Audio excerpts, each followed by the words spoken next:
Is Sonic dumb? This is something that people are actually asking, guys. The answer, to put it briefly, sometimes. To put it more complicatedly, I know how to speak, is there's a different Sonic for everyone. If you haven't seen my Sonic Isn't Back, our very last upload before this one, it's a mixed bag as to what Sonic is supposed to be. And so I guarantee you, if you try to make a comment, this isn't what Sonic is supposed to be, Sonic is actually like this, I'm sorry. There is no common ground on that discussion.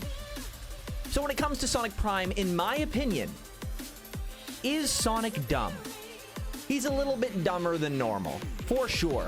There was only one moment I found that the dumbness, to make it more specific, it was a little, this moment is written by writers. It felt like it didn't work, and this is the moment. It's when 9 was like, keep a low profile. And Sonic's like, yeah, I don't do that. And he literally like quotes Tails, says low profile back at him. Or 9, sorry. And then they get captured. Then immediately after, 9 is like, I told you to keep a low profile, you know? And then Sonic's like, no, you didn't. Tails is like, 9 is like, yes, I did. Then Sonic further insists that he did not. Now, the reason this is frustrating for me, and I won't focus on this too long, it's just because, you know, I titled the video what I did, so I gotta explain. The reason it bothers me is because they could have easily fixed that if it was kind of like smart guy jargon and Sonic didn't get it, right? All 9 would have had to say is, I told you to keep it down. And Sonic's like, no, you didn't. Because Sonic wouldn't understand what low profile meant. Sure, you know what I mean? That would have been believable for me. Or use a different, more advanced word that would have been out of Sonic's vocabulary. But again, that's me going, okay, I know that this is written by writers, so children won't care. Children will be like, oh, they're like brothers. I have a sibling that I also argue with. And you know what? I understand that I'm outside of the target audience on this one, guys. So honestly, that's honestly a nitpick, because we are going to go over a general opinion of the first 8 episodes of Sonic Prime. Now, there is more episodes coming, and to keep you even more in the loop, I don't edit these. These are completely raw and uncut, so I can get my opinion out to you guys as fast as possible. So expect these to kind of be out as the kind of giant binge-enabled Netflix drops happen. So first, I'm going to touch on my general kind of view of Sonic's character. Then we're going to go onto Twitter, or at least my Twitter followers, and see some pros and cons that my followers brought up. I encouraged people to be hype and critical and tell me something they loved and something they could improve. So if you're new here, my mantra, or my kind of slogan, if you don't know what a mantra is to be critical and hype. It was something I kind of created in the news cycle of Sonic Frontiers, because that was crazy. And I think it's important to kind of clarify that there is more nuance to people's opinions. Kind of like how, as a community, we started saying, in my opinion, to kind of flag like, hey, you know, I'm a person. This is my opinion, not necessarily fact. I think the next step naturally would be to be like, hey guys, there's nuance. Just because I don't like this doesn't mean I don't like the whole thing. It's just one moment. So to counteract that, even though I focused on something I didn't like, which was one tiny moment of Sonic's character, I did overall really enjoy Sonic Prime. It was a lot of fun to watch. I'm going to echo a lot of things that people you'll see say on Twitter, which is that the action sequences are just really impressive. Minus a few weird mouth glitches. They have a little bit of an issue with moving the mouths. I do appreciate that they do it. The way that they handle these cartoony mouths in Sonic Prime is a lot better than the kind of stiff mouths in Frontiers. Say what you will about the animation style from the games compared to this, but I think what Prime is aiming for the mouths specifically is the right direction. Seems like it's really tricky to have such a dynamic mouth though, because most characters don't have to kind of stylize it and move it all over the place. So I will commend them for the effort, because we haven't really seen a lot of animators take a stab at something like this. So props, but touch it up a little bit. It's worth noting. All right, so that's probably all that you could probably stand of just seeing my face. Don't worry, I thought of you, okay? You will see Sonic on screen, despite the fact that Netflix will destroy people who put footage. I just took some screenshots, and it's just going to be kind of a general slideshow. Boop. So what I'm basically going to do here is it's just going to kind of go through a slideshow from most of the episodes. By the way, this is spoilers. We will be going into spoilers. This is your warning. I'm going to address the first tweet that comes from Nathan. He says, "The animation and visuals are superb. As for an improvement, I guess it's not much, since it's going to be addressed later on in the show, but the storyline of Sonic taking his friends for granted doesn't really make sense to me when Frontiers says the exact opposite." I can kind of understand that kind of mindset. It is kind of hard. It's especially difficult because the creators of the show, if you didn't know, Tails Channel's job is to keep you informed, so here we go doing it. The creators of the show said that this is canon and takes place in the video game world, but also it's sometime in the future. And so, of course, hardcore fans are going to focus on that with laser precision.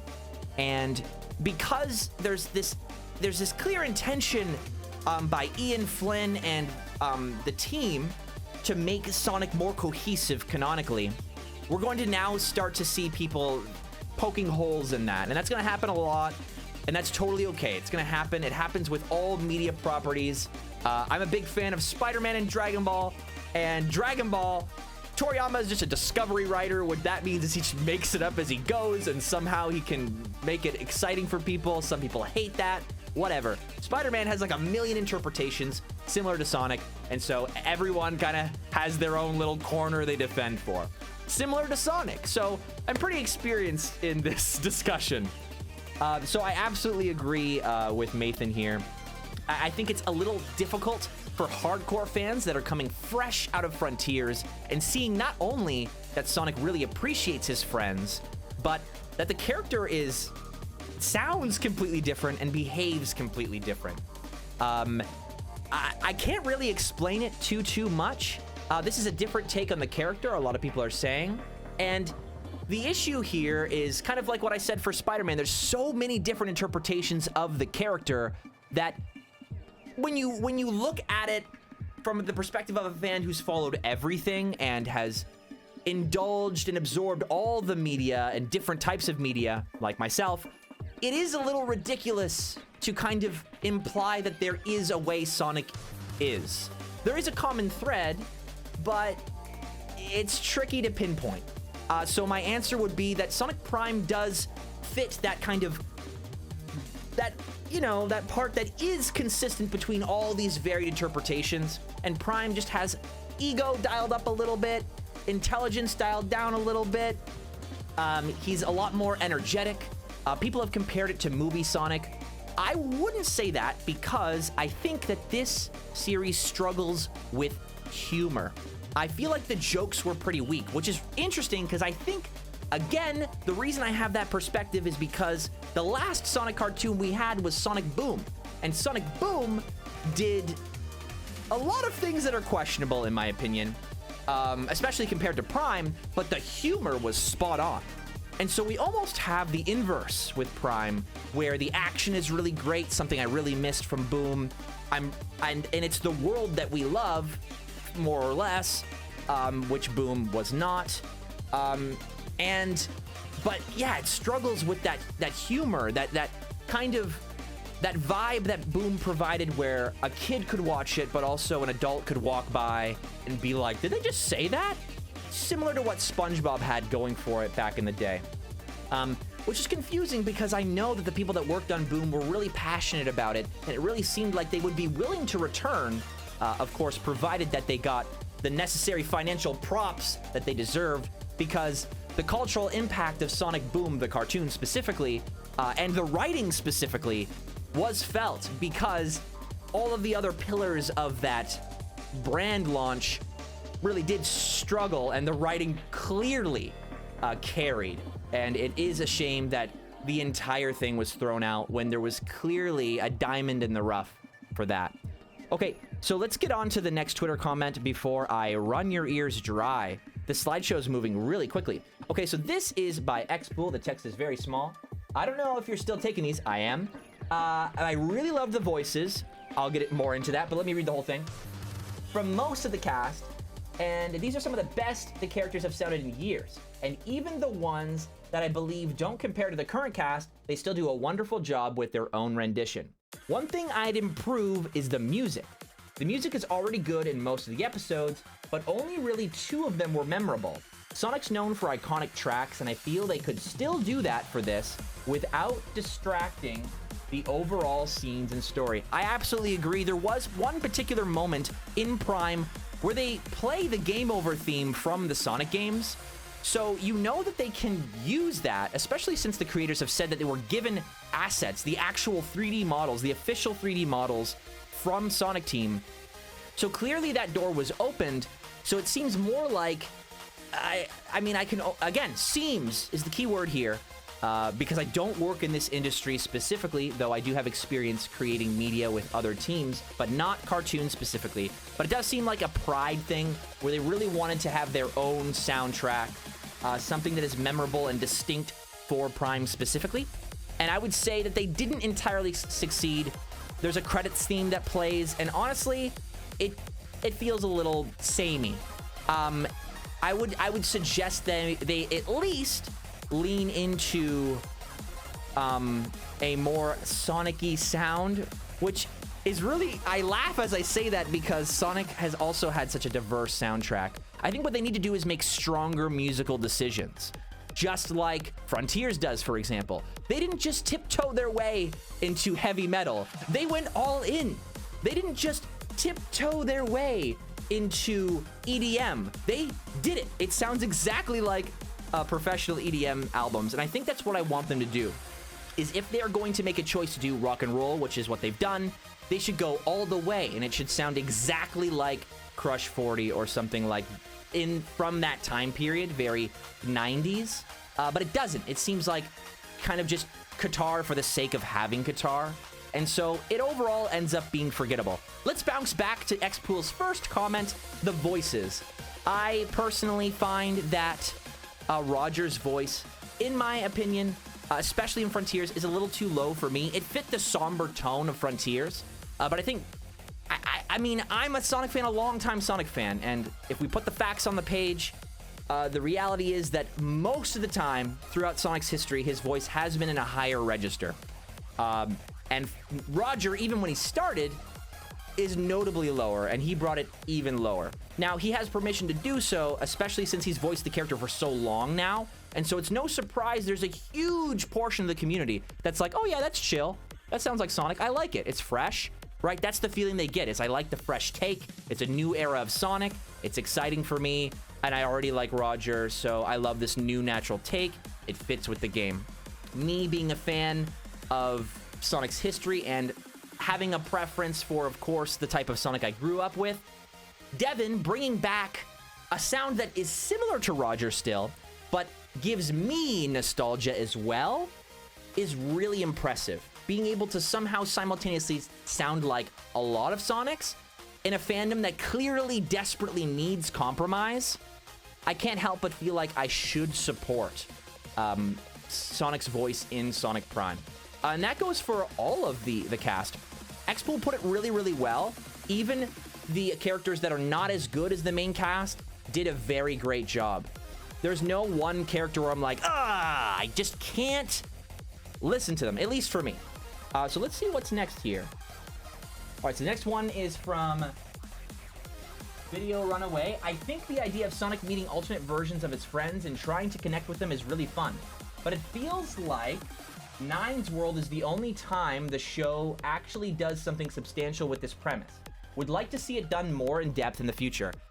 I agree, however, this is kind of a plus and a minus, because it would have been problematic, in my opinion, especially in the 8-episode span, if they gave every world Sonic went to equal attention. because it was getting really formulaic, repetitive, going from world to world. And honestly, when I saw the promos for this show, that's what I was worried they were going to do, is like, oh yeah, one world per episode, and Sonic's going to introduce himself to alternate versions of Tails, Amy, Knuckles, and Big, and Rouge every single time. And it a little bit was that. It was a little bit. Luckily, the action sequences and just the sheer spectacle of the animation kept me invested, minus a few mouth glitches here and there that took me out occasionally. But for the most part, I was just impressed that we've never seen the characters animated this well, in 3D specifically. But yeah, I was really surprised when they started mixing up the worlds, and it seemed like Nine's world was the main world they're focusing on, which I think gives this series much needed structure. They could have very easily done exactly what I started with saying, right? Just a world per every 2 or 1 episode, and it just would have been too predictable, and we would have gotten fatigue so fast, right? And speaking of fatigue, again, being a longtime fan, gotta tell you, Green Hill does take me out a little bit. I would have liked Green Hill to be a portion of their home world. It would have been cool if it was a little bit like Sonic Battle's hub world, right? Where Green Hill is a section in his kind of hometown or whatever it is, so to speak. But we see a little bit more diversity in the environments. That would have been great for me, but again, that comes with context. That's not going to affect the newcomers into this series. And again, really, the intention of this show is to bring in all the newcomer fans that have joined on from the Sonic movies. And so I'm willing to give it a pass. Again, this is just a note for the next couple of episodes. If we can kind of flesh out Sonic's home world when he maybe brings it back together, or when he goes to other worlds, maybe we can see other characters as opposed to the same cast members reused over and over and over again. Which, again, having my older brain, I know I'm like, oh yeah, they had to cut corners somehow, and so they didn't want to create a ton of models, so they kind of tweaked the ones they already had.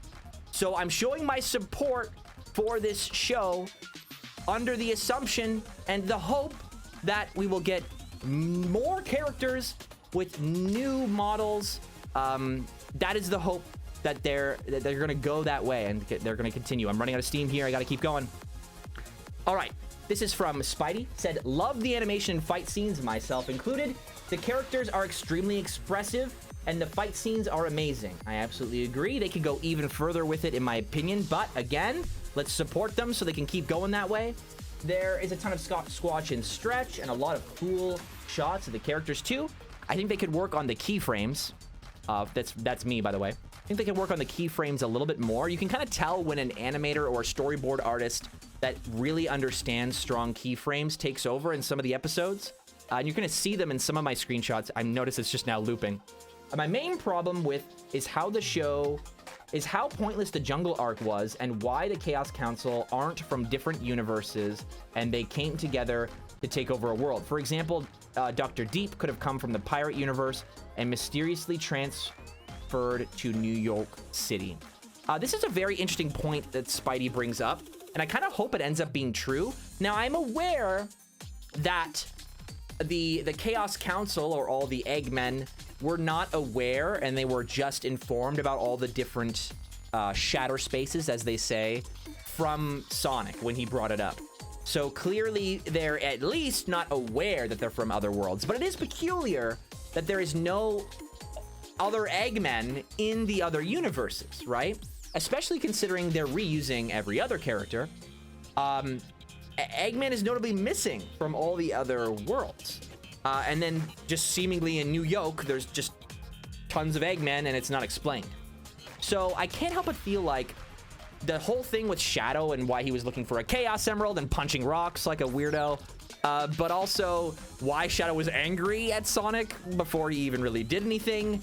I can't help but feel like there's something we don't know, and I'm hoping those things are somehow really cleverly connected, and we'll get a really satisfying conclusion to that mystery. Maybe it ends up not really being entirely Sonic's fault that this whole thing went down. Okay, great. All right, this is from Mike Tastic. I just realized I can make all this bigger. What am I doing? It has good action scenes. They're well animated with interesting scenarios, choreographed movements, and the dynamic between the characters in those action scenes. And they are dynamic between the characters. I can't read. Things to improve is maybe the flashback scenes need to be cut back more. I agree.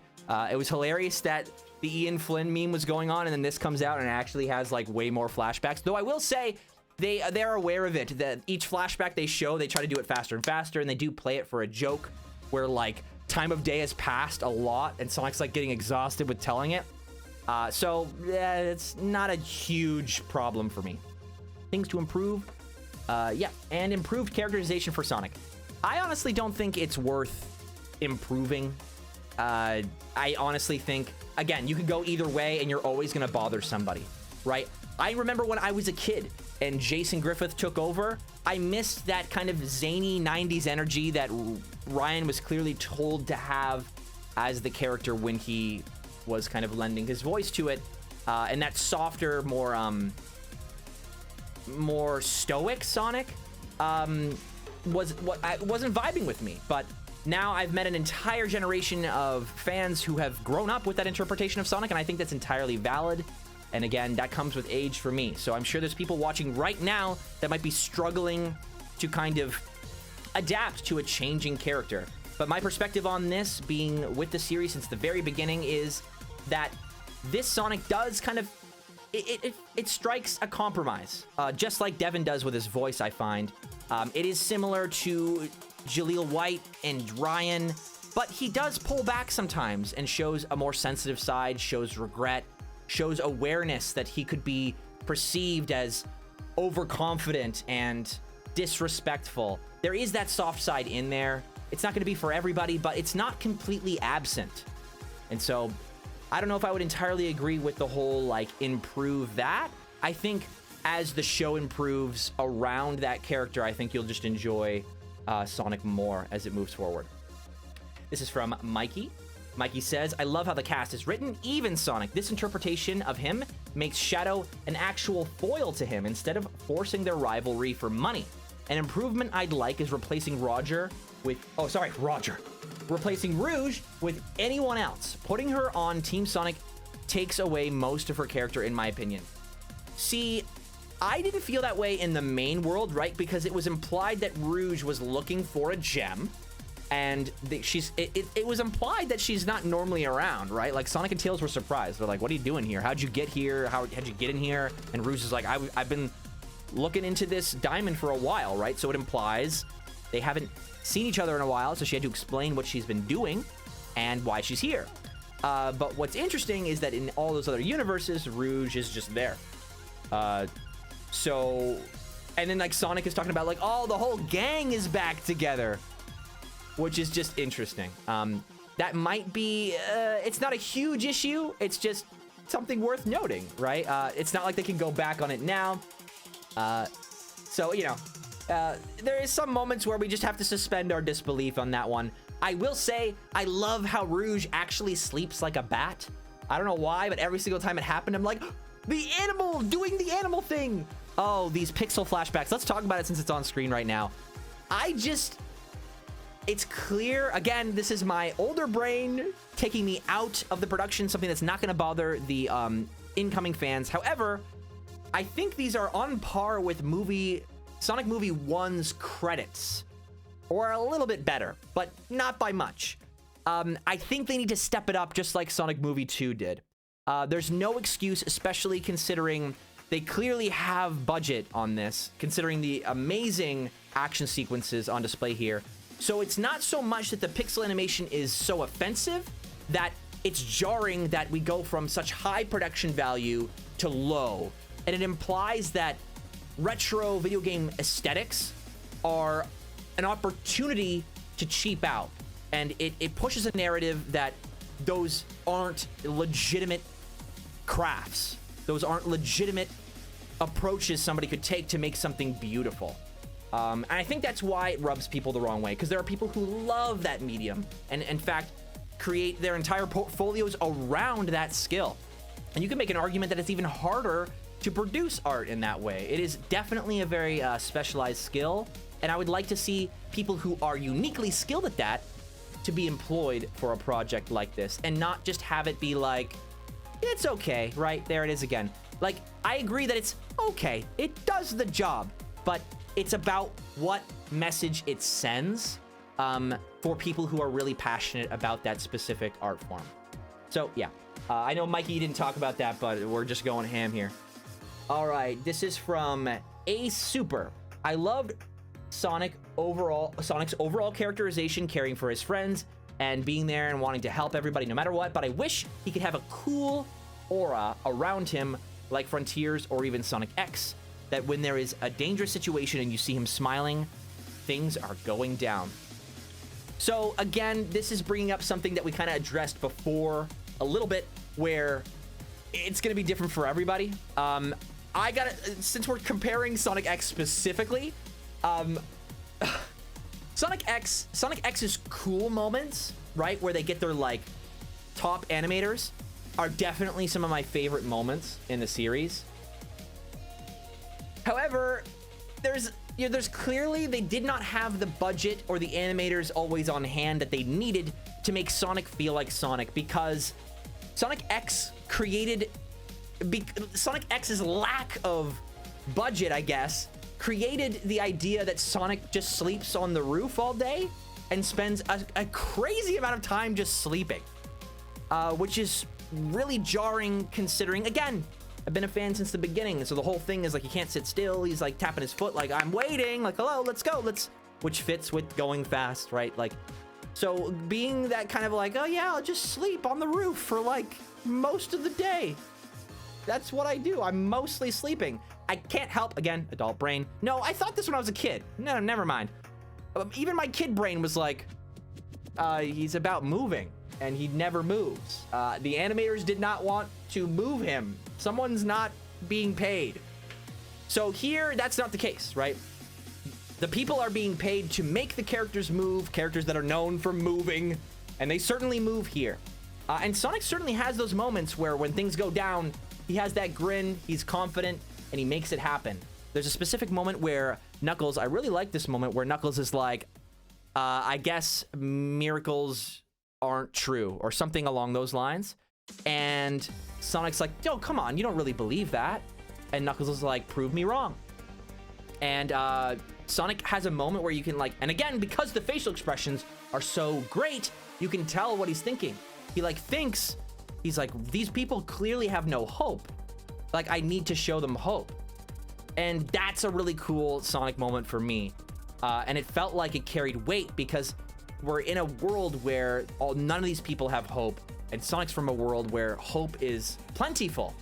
And so Sonic gets to stand out in that way.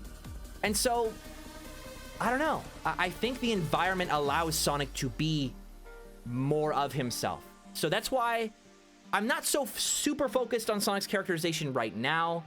Whereas, because I'm under the assumption that the stakes will raise and Sonic will become more of the hero we know and love.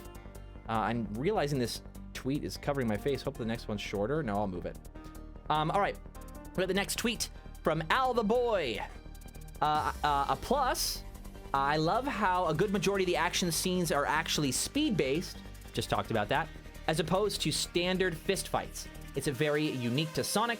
Sonic's fights and chases with Shadow, Nine, Thorn, Babel, or the finale's ship race. Didn't like how Sonic and Knuckles' friendship was depicted.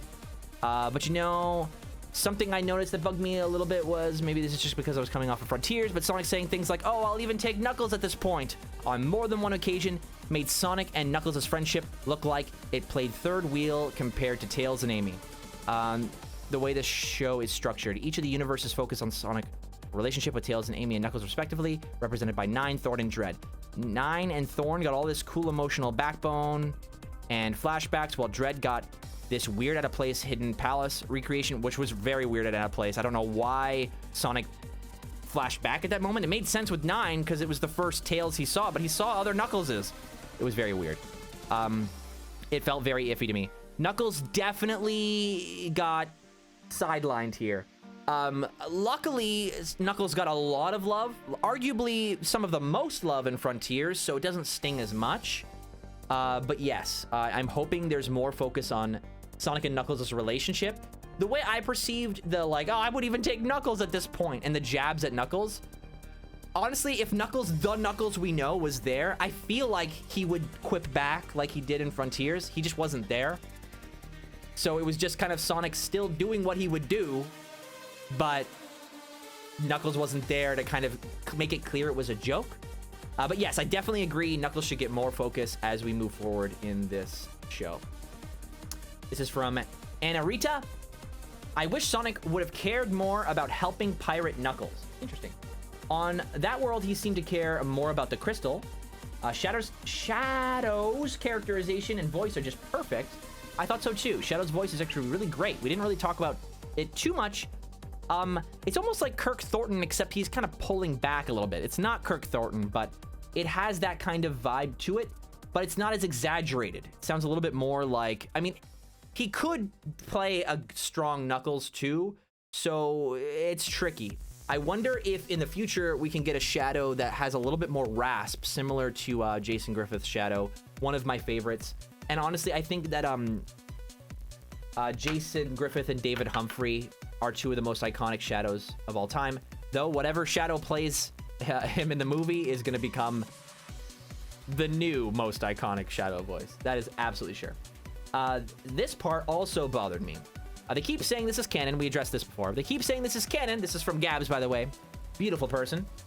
Keep saying this canon as if we don't notice anything they did in the show matches the actual IP story. It really feels like they got some guidelines and simple prompts and bios about the characters, and they wrote a generic story out of it.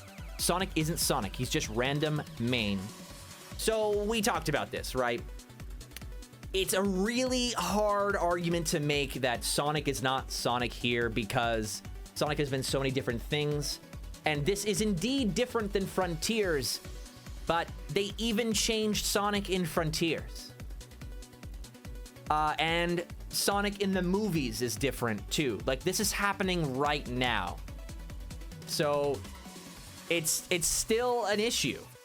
It's a hard argument to make. I think that Sonic is Sonic in Prime. He's not everyone's Sonic, but this is a compromise. So let's try to be specific as to what our problem is, right? With the character. I've been trying to, like, you know, look at the discourse about Sonic's characterization and try to, like, really figure out what the specific problem is with it. And it's really come down to the dials I mentioned earlier in the video, where it's like the ego is dialed up a little bit too much for some tastes. The intelligence is dialed a little bit too low for some people's tastes. But it's not too far in either direction for me to confidently say, oh, this is not who Sonic is. So again, it's not my focus. It's really not my focus. This is from Existing the Being. He says, I think the visuals overall are absolutely amazing. I agree. Love the art direction, animation, fight choreography, and it's all really good. It seems like it's going in the great direction. Consistently great for 24 full episodes, which is crazy. The main thing I would improve is probably how they established Sonic's existing past. With the whole focus on Green Hill and those 16-bit flashbacks are just not good at all. So we talked about the 16-bit flashbacks already. Establishing Sonic's existing past. Yeah, so we talked about the world around him and stuff too, right? So I absolutely agree. I absolutely agree. I just, in the interest of not repeating myself, I'm going to move on to the next one. This is from LS Mark, and I believe this is the last one. We're seeing Sonic in a lot of scenarios that are new for this series, which is refreshing, especially with action, and the scenes of him fighting in a long stairway was very creative and fun. I also really liked that scene. Thank you for bringing it up.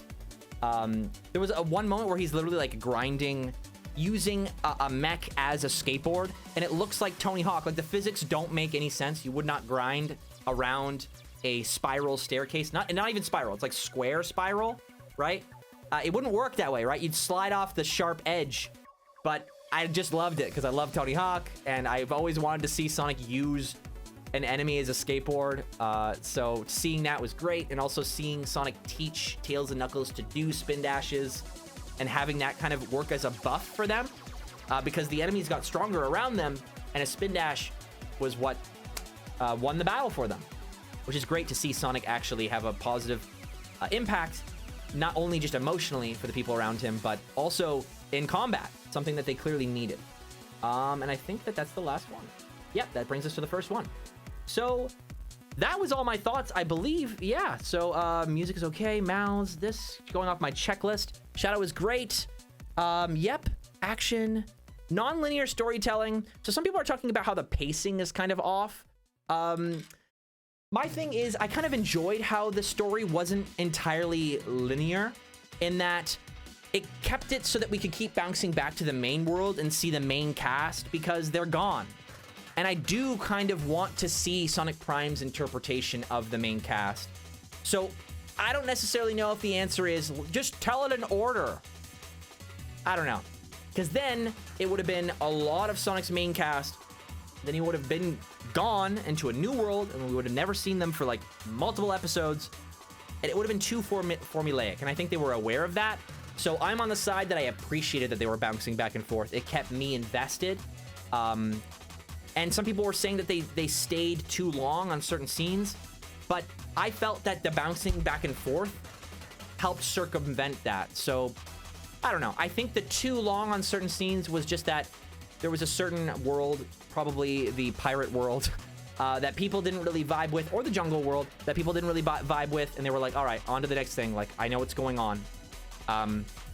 However, by near the end of the series, or the end of these 8 episodes, they did mix up the worlds a little bit, right? The Chaos Council starts to invade the other universes, and so New York is the main kind of alternative world, and the other worlds are seeming to just be kind of locations. They're going to function as locations.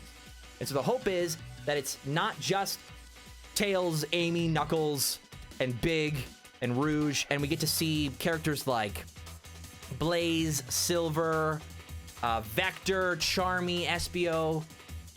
I want to see more diversity in the worlds. I want to see what else they can do. Because, yeah, it's getting a little formulaic, but I can see them playing with it near the end. And so I hope as they move forward, that continues to be the case. Again, we'll know more when more episodes come out. But this has been my thoughts on Sonic Prime so far. I hope you enjoyed this uncut video. I'm going to be doing a lot more like these. So if you're interested in more stuff like this, please leave a like. Also, if there's something I didn't touch on, please let me know in the comments. Share your thoughts with me, and I'll be happy to include those points in the next video I talk about. I might not directly shout you out, unless you make an amazing diamond in the rough point. I might never forget your name. There's always a chance, but I do read the comments, and I try to kind of come up with something that makes it all make sense. Again, it's very hard to be in the community and make things make sense around here, so I feel like I'm wasting my time unless I'm trying to help people do something. And I hope I did a good job explaining my biases where they would be present, because, oh man, biases are going to be present in this franchise no matter what you do. That was all. I hope you have a great rest of your day. Peace.